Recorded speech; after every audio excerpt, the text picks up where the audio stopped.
Hi all, this is Shripad here, and today we're going to look at a checklist for smooth functioning of RPA infra. Today we're just going to look at how the IT infra checklist is important for RPA bot infra to work when RPA is implemented for business processes. So let's look at a quote which Phil has mentioned about, okay, with regards to RPA. This isn't simply a case of buying software and looping broken processes together to remove manual efforts. It really requires a real buy-in from IT and operation leaders to invest in the technical, organizational change, management, and process transformation skills. Very aptly said. Today I'm going to share some detailed tips to ensure bot infra is up and running with the IT support. With no wasting of time, let's quickly jump on to the first one. So VMs or workstation to be configured as per the OEM recommendation. Now you could be using automation anywhere or UiPath, all right, or any other particular RPA software. So you have a bot runner platform or a robot platform, and as well as you have an orchestrator or a control room which goes ahead and controls all the bots. Often we have seen that the control room or the orchestrator has to be on a server-like environment, and the bot runners or robot has to be on VMs to ensure redundancy. But often we have seen it sitting on a laptop or a workstation. But when you're configuring them, it has to be as per the OEM recommendation. You just cannot pick any software of the RPA lineups and just install it on any hardware. No, it's not going to work. You need to ensure that your CPUs are well loaded, your RAMs are well loaded, and you have a free space on your hard drive, and also your network bandwidth plays an important role. So whenever you're configuring a VM or a workstation, to configure the RPA setup, please ensure that it's meeting the OEM recommendations. The second one is virtual machine or workstation setup with identical production live applications, which includes MS Office, PDF Viewer, etc. Now, whenever you have a virtual machine or a workstation setup, you need to ensure that your business applications are part of that particular setup. Okay, but with that, there are other applications like I mentioned about MS Office. Then you could look at a PDF viewer. Then you also could look at a Notepad++. Then in case if there are other critical applications which are not part of business applications but are the ones which go hand in hand with business applications are required. So for example, if you are in a finance organization, okay, you have bank portals which are very critical when you're automating bank reconciliation, but at the same time you would require a CRM portal also be to be made available on that particular system, is because when you're tallying with them, okay, then these critical applications play an important role. So ensure that your setup is identical to production live applications.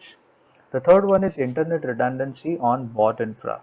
Maximum speed should be close to 15 to 20 Mbps and power redundancy. Now, whenever you are running bots on virtual machine, okay, you need to have internet redundancy, is because these bots are live, and the humans which are working on these processes have already been working on some other task. Now, when you have such a resilient infra available, your bots are going to work with an uptime of 100%.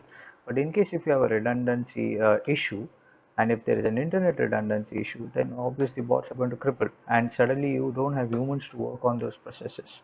So ensure that you run your bots on virtual machines with an internet redundancy, and look at having a maximum speed of 15 to 20 Mbps. Minimum is 5 Mbps, but it's better to have around 15 to 20 Mbps so that you are working on a stable environment. All right. Now this also applies with regards to power. Now, when the bots are being configured on a workstation or a laptop, okay, which is like a production environment, okay, even if there is a power shortage, okay, we are okay with that particular downtime. But just imagine when your process is supposed to run 24/7, you have automated it, and your resources are not available. How would you go ahead and run a bot or have that particular downtime affecting business?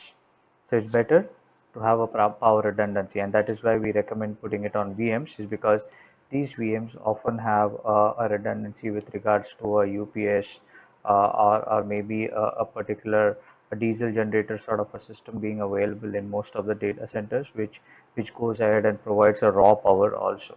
So look at these three critical ones. I'll quickly move on to the next one. Uh, when these bots are configured and deployed on virtual machines, okay, or on workstations or laptops, in the current scenario of work from home, you would need remote access. Now, when you have a remote access, ensure you have read and write access. Again, an example with financial domain. Okay, when you're doing a recon, okay, often the bank logins do have CAPTCHA. CAPTCHAs are anti-robots. So it's highly recommended that you shouldn't automate CAPTCHA, but then it requires human intervention. If you just get a remote access, which is like a read access, you won't be able to go ahead and input CAPTCHA.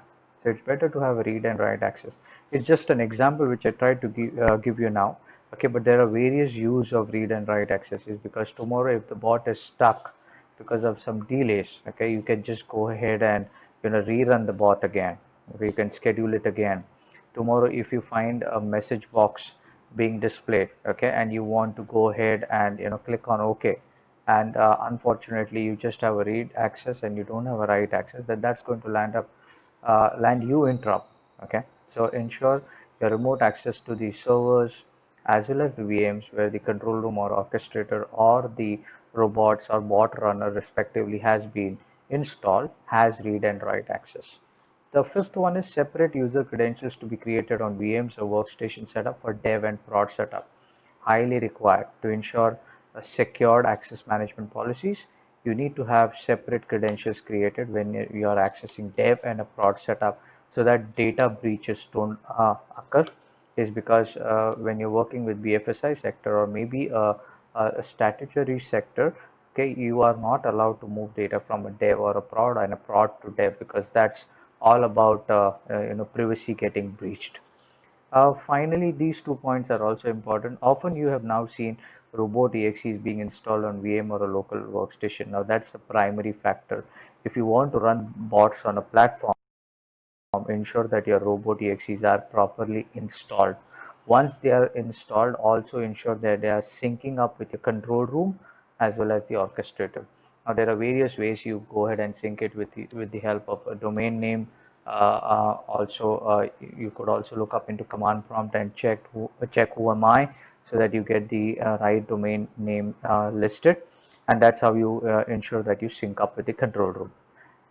In the next video, we're going to look at some more, sort of ideas as well as tips.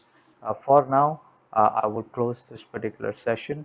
Let's catch up on the next session. Thank you.